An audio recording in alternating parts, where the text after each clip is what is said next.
तो संविधान के 8वीं अनुसूची में गोंडी भाषा को मान्यता क्यों नहीं दिया? मैं 10-10 पुस्तक भेजा हूं, 2-2 बार भेजा हूं। यहाँ का फग्गन सिंह कुलस्ते जी जनजाति मंत्री थे, उनके हाथ से गया। डोगरी भाषा को मान्यता मिल गई, जिसको आपने सुना नहीं होगा। मैथिली भाषा को मिल गई। बोडो भाषा आपके शहडोल विकास खंड के बराबर, शहडोल नहीं क्या, सीधी विकास खंड के बराबर नहीं। मैं गया हूं।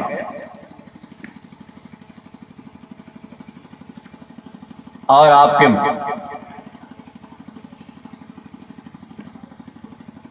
झारखंड की एक भाषा, ये 4 भाषा को मान्यता मिल गई। हम लगभग करोड़ लोग गोंडी बोलते हैं। हमने विधिवत राष्ट्रपति को लिखकर भेजा है। जितनी पुस्तक की जरूरत थी, शब्दकोश वगैरह सब हमने भेजा है, पर उनको नहीं है। क्यों? ये मैं जानता हूं। हमारे बीच में जो बैठेंगे तो उनको भी बता दूंगा। एक गोंड समाज का लड़का इतना खतरनाक होता है कि बाप का भी नहीं चाहता, नहीं बाल बच्चा लेके निकल जाता है, कहीं भी नहीं जाऊंगा बोलता है। इस समाज का खून इतना गर्म है और इसीलिए दोनों एक हो जाते हैं। आज आपको मैं बीच बीच में याद दिलाते रहूंगा। लक्ष्मण जैसे मृगशाला बिछाता था ना, वैसे बीच बीच में आप लोगों को भी याद दिलाते रहूंगा। बना के रहेंगे गोंडवाना। दादा का अंगूठा बाहर है, स्पेशल मास्टर हूं भाई मैं। अपनी अंगूठा, ये धरती है गोंडवाना, इस पर तेरा राजपाट था और है। इसे संभाल कर रखना, इसी से तेरा मान सम्मान स्वाभिमान और शान है और अस्तित्व है। जैसे आज शब्द आया था कि अस्तित्व खतरे में है, तो उसे बचाएंगे कैसे? जब आपके पास पूंजी होगा।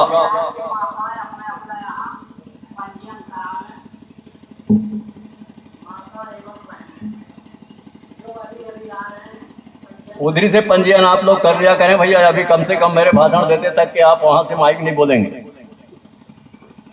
आपको भी मेरा सुनना है। मैं तो सबका नाम लिखूंगा आज, क्योंकि 5 पांडव महाभारत जीते थे। आज ठाकुर कमल नारायण सिंह खुसरो राजा के बगीचा में उससे 100 गुना ज्यादा लोग। और आज एक नया इतिहास लिखना है। एक तो मैंने आप कहा कि गोंडवाना हारा क्यों? गाली नहीं दोगे तो बता दूंगा। क्यों अध्यक्ष जी? गाली तो नहीं देंगे, क्योंकि मैं गाली खाने का काम करता हूं। दोगे तो 4 रोटी ज्यादा खा लेना। गोंड जात पक्का बेईमान, भाई के और सगा के दुश्मन, पर के मिता। क्यों, गड़बड़ तो नहीं कर रहा हूं? आज से सुधर जाओ। आज यहां कमल नारायण को साक्षी मानकर संकल्प लो कि गोंड जात पक्का ईमानदार, भाई के हितवा, सगा के हितवा और सगा का मितान। लिख लो भाई। ये दीवार में आपको लिखना पड़ेगा। दादा जो बोलते हैं, हमको क्या लेना देना यार। मलेरिया है तो आपको भूलेम पिलाना ही पड़ेगा। कड़वी दवाई है दादा के पास। यही हुआ। राम ने कहा विभीषण तुमको मैं राजा बना देता हूं।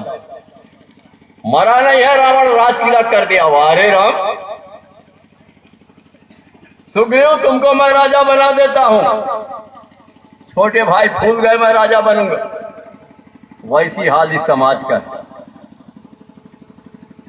इस समाज का क्या हाल है? तुम्हारी ही बहन बेटियां सड़कों में मजदूरी करते और लकड़ी बेचते दिखती। और कोई समाज को देखा है?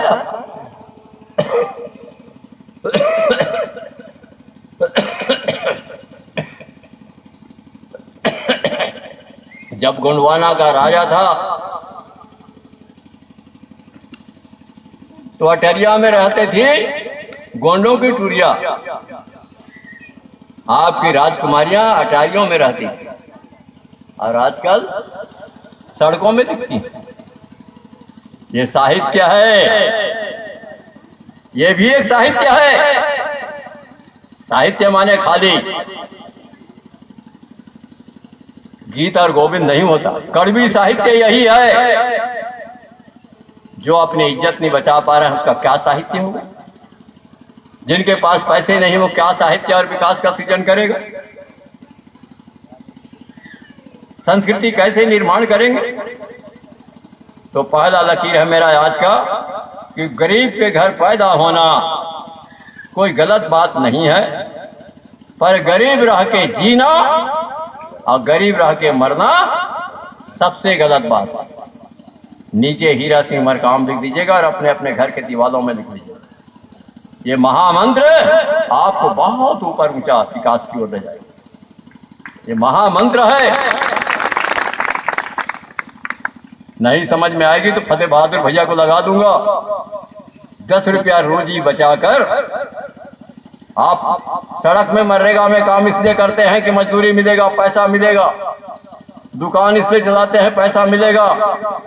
नौकरी इसलिए करते हैं कि पैसा मिलेगा। पर पैसा तुम्हारे लिए काम नहीं करता। जिस दिन पैसा तुम्हारे लिए काम करना शुरू करेगा, ये विद्या यहां नहीं सीखे हो आप लोग, हम उसका भी प्रशिक्षण देने आते हैं। धीरे धीरे धीरे दादा ने हर कौशल हासिल किया है। मेरा कोई ना कोई विंग होगा जो उसका प्रशिक्षण देगा। तुम घूमते रहो, बड़े आदमी कोई काम नहीं करता, पैसा उसके लिए काम करता है। और 40 गुना दिन रात भर में 80 गुना तक के बढ़ता है।